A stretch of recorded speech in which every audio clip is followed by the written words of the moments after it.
नमस्कार दोस्तों, मेरा नाम अनिल सोलंकी है। मेरे YouTube मंच लाउड जाट वॉइस में आप सबका स्वागत है। दोस्तों, आज के वीडियो में आपको एक ऐसे चौधरी की कहानी सुनाऊंगा जो एक उद्योगपति से 100 करोड़ रुपए की एक्सटॉर्शन फिरौती मांगने के आरोप में 14 दिन तक देश की तिहाड़ जेल में रहकर आया है और आज वो हमारे देश के सरकारी न्यूज चैनल डीडी न्यूज पर एडिटर इन चीफ की नौकरी कर रहा है। 15 करोड़ रुपए उसकी तनख्वाह है। 1 साल की एनुअल इनकम है उसकी 15 करोड़, यानी 1.25 करोड़ रुपए हर महीने उसको गवर्नमेंट देती है। अगर हमारे आपके जैसे किसी आदमी का बच्चा किसी छोटे मोटे लड़ाई झगड़े में भी एक बार जेल चला जाए तो पूरी जिंदगी उसको नौकरी नहीं मिलती, लेकिन उस तिहाड़ी चौधरी को आज सरकार 15 करोड़ रुपए साल के दे रही है।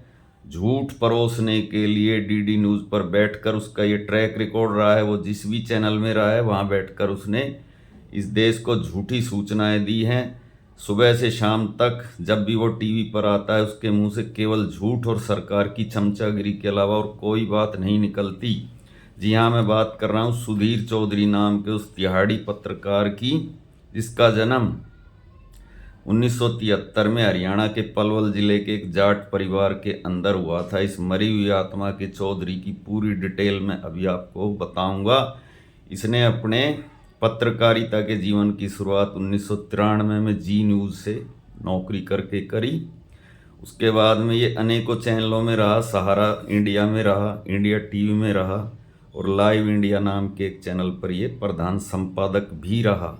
सब जगह धक्के खाकर ये 2012 में जी न्यूज़ में वापस आ गया संपादक के पद पर इसको। और जी न्यूज़ का मालिक था सुभाष चंद्रा, जो हरियाणा के हिसार जिले का एक बनिया जात का उद्योगपति था। और जिससे इसने 100 करोड़ रुपए मांगे वो नवीन जिंदल भी हिसार जिले का ही बनिया जात का एक उद्योगपति था। अब इन दोनों बड़ियों की लड़ाई में ये चौधरी कैसे मोहरा बना या बनाया गया, ये अपनी मर्जी से बना, ये तो मुझे नहीं पता। लेकिन ये 14 दिन तक तिहाड़ जेल में रह के आया था, ये मुझे भी पता है, पूरे देश को पता है। वह ये था कि 2012 में दोस्तों इस देश में एक माहौल बनाया गया था। अन्ना हजारे ने यहाँ पे दिल्ली के रामलीला मैदान में एक आंदोलन किया था। कांग्रेस सरकार के खिलाफ अनेक आरोप लगाए थे, 2G 3G फलाना जी। उसी में एक कोयला घोटाला था। तो इस तिहाड़ी पत्रकार ने, जो कि उस समय कांग्रेस के सांसद थे नवीन जिंदल को धमकी दी कि मैं एक झूठी खबर अपने टीवी चैनल जिसका ये संपादक था जी न्यूज़ पर चलाऊंगा और उसके अंदर ये बताऊंगा कि नवीन जिंदल का कोयला घोटाले में हाथ है। नवीन जिंदल कोयला घोटाले का प्रमुख आरोपी है। अगर आपको ये खबर रुकवानी है तो आपको मेरे को 100 करोड़ रुपए फिरौती एक्सटॉर्शन देना पड़ेगा। तो नवीन जिंदल उस टाइम कांग्रेस का सांसद था। नवीन जिंदल ने इसको बात करने के लिए बुलाया और इसका वीडियो बना लिया जब ये उससे 100 करोड़ की नवीन जिंदल से रिश्वत मांग रहा था, और वो वीडियो इसका पब्लिक कर दिया। पूरे देश ने देखा ये कैसे उससे 100 करोड़ रुपए की रंगदारी फिरौती मांग रहा था। उसके बाद ये आदमी जेल में गया, कोर्ट के अंदर इसका वीडियो चलाया गया, सारे देश ने देखा। 14 दिन की इसको न्यायिक हिरासत में अदालत ने भेजा। तो ये इस आदमी का ट्रैक रिकॉर्ड है। 2012 से लेकर 2023 तक ये जी न्यूज़ पे आता था और इसके प्रोग्राम का नाम होता था DNA, डेली न्यूज़ एनालिसिस। यानी ये रोज़ की जो खबर होती थी उनका एनालिसिस करता था। और एनालिसिस कैसे करता था, जब देश के अंदर नोटबंदी लागू हुई, पूरा देश लिक्विडिटी की, करेंसी की कमी से जूझ रहा था। लोगों के दैनिक खर्चे तक नहीं हो पा रहे थे, लोगों की शादियां टूट रही थी, लोगों के पास हारी बीमारी में दवाई खरीदने के पैसे नहीं थे, राशन खरीदने के पैसे नहीं थे। तब ये तिहाड़ी पत्रकार रोज टीवी पर बैठकर ज्ञान बांटता था। इसने ये बताया था कि सरकार ने जो 2000 का नया नोट चलाया है उस नोट के अंदर एक ऐसी चिप लगी है जो ब्लैक मार्केटिंग वाला इस नोट को कहीं छुपाएगा तो इनकम टैक्स वाले उस नोट को वहीं जाकर ढूंढ लेंगे। ऐसी झूठी खबरें इसने लोगों को दिखाई। 2023 में इसकी किसी बात पर सुभाष चंद्रा से बिगड़ गई, फिर ये आज तक पर आया। वहाँ पर ये ब्लैक एंड वाइट के नाम से एक प्रोग्राम चलाता था और फिर इसकी आज तक वालों से भी बिगड़ गई। आजकल ये डीडी न्यूज़ पर बैठकर ज्ञान बांटता है। तो दोस्तों, एक सवाल मेरे जहन में आता है कि जब इसने नवीन जिंदल से एक्सटॉर्शन के 100 करोड़ रुपए मांगे। इस पर एफआईआर हुई। इसके साथ समीर अहलूवालिया नाम का एक और आदमी भी जेल में गया। तब कांग्रेस पार्टी की सरकार थी। कांग्रेस पार्टी ने उस समय जी न्यूज़ के मालिक सुभाष चंद्रा गोयल को कैसे छोड़ दिया, उसको क्यों, उसका नाम क्यों एफआईआर में शामिल नहीं हुआ। और बाद में देखो कैसे बिके हुए लोग हैं। सुभाष चंद्रा भी बीजेपी से सांसद बना, आज ये नवीन जिंदल भी बीजेपी से ही सांसद है। और ये जो तिहाड़ी पत्रकार है सुधीर चौधरी, ये आज बीजेपी की कृपा से 15 करोड़ रुपए महीने की 15 करोड़ रुपए सालाना की सैलरी पर, लगभग 1.25 करोड़ रुपए महीने की सैलरी पर डीडी न्यूज़ पर बैठकर आनंद की ज़िंदगी जी रहा है। तो ये तो हुई एक चौधरी की बात। अब मैं आपको भारतीय जनता पार्टी की सरकार से कृपा प्राप्त कर रहे एक और चौधरी की बात बताता हूँ। लेकिन उस चौधरी की बात बताने से पहले मैं आपको एक सच्चे और अच्छे चौधरी की भी बात बताता हूँ। अभी मैंने आपको सुधीर चौधरी की बात बताई, एक संदीप चौधरी नाम का भी पत्रकार है। इसको आप देखते होंगे एबीपी न्यूज़ पर रोज़ाना सीधा सवाल नाम के एक प्रोग्राम में। इससे पहले वो न्यूज़ 24 पर सबसे बड़ा सवाल के नाम से प्रोग्राम करता था। उसका जो आधे घंटे का शो है, अगर आप उसको देखेंगे तो आपको देश के असली मुद्दों के बारे में पता चलेगा। वो महंगाई पर बात करता है, बेरोजगारी पर बात करता है, पेपर लीक पर बात करता है, जुडिशरी के अंदर फैले हुए भ्रष्टाचार पर, सरकार के अंदर फैले हुए भ्रष्टाचार पर बात करता है, देश के असली मुद्दे उठाता है। इसी वजह से भारतीय जनता पार्टी उसके प्रोग्राम में अपना प्रवक्ता तक नहीं भेज रही।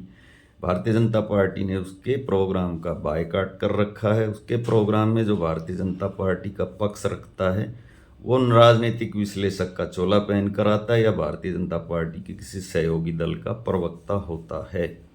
तो ये फर्क हुआ सुधीर चौधरी संदीप चौधरी में। दोनों जाट वंश से आते हैं। संदीप चौधरी उत्तर प्रदेश के मुजफ्फरनगर जिले के जाट हैं, सुधीर चौधरी हरियाणा के पलवल जिले के जाट हैं। लेकिन दोनों चौधरियों में कितना फ़र्क है।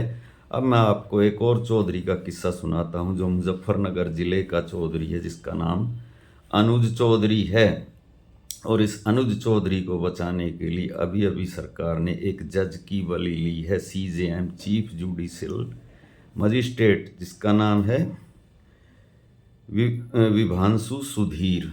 अब हुआ ये था दोस्तों, ये किस्सा आपको पता होगा, नहीं पता होगा तो मैं बता देता हूँ। 19 नवंबर 2024 को संभल की जमा मस्जिद के सर्वे का आदेश दिया जाता है। 19 नवंबर को वहाँ सर्वे हो जाता है शांतिपूर्वक। फिर 24 नवंबर को दोबारा से उसी मस्जिद का सर्वे होता है। उस सर्वे के अंदर हिंसा होती है। उस हिंसा में 5 आदमी मरते हैं तथा एक लड़के को गोली लगती है जो घायल हो जाता है, जो वहाँ पर बिस्कुट और रस बेच रहा था रेहड़ी पे रख के। उसका बाप अदालत में जाता है और अदालत में वो अदालत से दरखास्त करता है कि मेरे बेटे को गोली पुलिस ने मारी है तो इसकी न्यायिक जांच हो। और ये जो सीजेएम था, चीफ जुडिशियल मजिस्ट्रेट, ये वहाँ के डीएसपी रैंक के अधिकारी अनुज चौधरी तथा एक इंस्पेक्टर अनुज तोमर समेत 20 पुलिस वालों पर एफआईआर करने का आदेश दे देता है।